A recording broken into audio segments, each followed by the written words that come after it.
তো আজকে আমরা এখন দেখব বেসিক্যালি যে আমরা কিভাবে একটা ওয়ার্ডপ্রেসের জেসন ফাইলগুলোকে আমরা ইনপুট এবং এক্সপোর্ট করব। এক্সপোর্ট করে আমরা আলাদাভাবে রাখতে পারি বা এই ফাইলগুলোকে অন্য কাউকে আমরা দিতে পারি।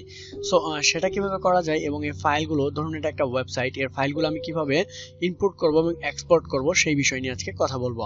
তো লেটস গেট স্টার্টেড নাও। তার আগে একটা কথা বলে নিই, আপনি যদি ফার্স্ট টাইম আমার চ্যানেলে ভিজিট করে থাকেন তো অবশ্যই রিকোয়েস্ট থাকবে একটা সাবস্ক্রাইব করার জন্য। তো আমি চলে যাচ্ছি যে পেজটা এডিট করব সেই পেজে, বা আপনি যে পেজে আপনার যে পেজটা তৈরি করা আছে বা জেসন ফাইলটা আছে সেটাকে আপনি আপলোড করবেন। তো আমি ড্যাশবোর্ডে চলে যাচ্ছি ডিফল্ট ভাবে। তো ড্যাশবোর্ডে আসার পরে আমরা এখানে যেহেতু হোম পেজটা এডিট করব, বা আমি এখান থেকে চলে যাচ্ছি আমার মেইন ড্যাশবোর্ডে। আসার পরে আমরা এখান থেকে বেসিক্যালি অ্যাবাউট নামের একটা পেজ তৈরি করা আছে, তো আমি এখানে ইম্পোর্ট করব। তো ইম্পোর্ট করার জন্য আমি এটা এডিটে ক্লিক করতেছি। দেন এডিটে ক্লিক করার পরে আমরা এখন ক্লিক করব এডিট উইথ এলিমেন্টর।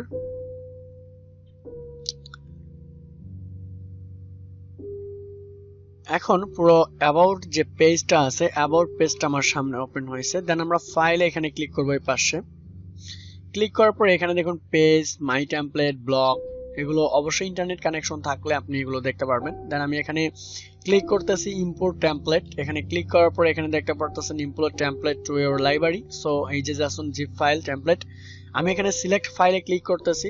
দেন আমার ডেস্কটপে নিয়ে যাবে যেখানে আমার ফাইলগুলো রাখা আছে।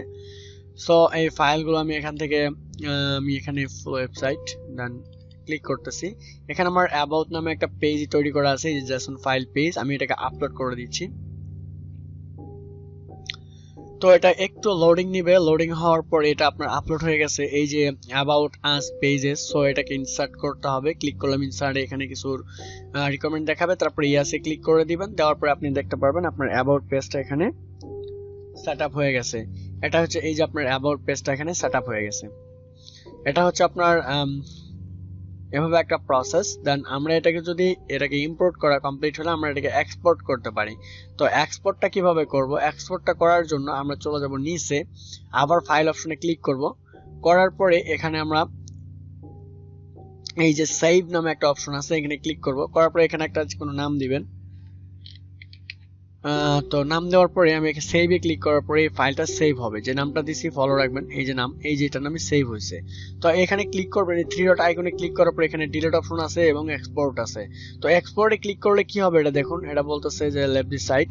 সো এক্সপোর্টে ক্লিক করার পরে এটা আপনার এখানে জেসন একটা ফাইল ডাউনলোড হয়ে যাবে। সো এই ফাইলটা আপনি আবার আপলোড করতে পারেন যে কোনো লাইভ সার্ভারে গিয়ে বা যে কোনো জায়গায় গিয়ে আপনি এটাকে আপলোড করে কাজ করতে পারেন।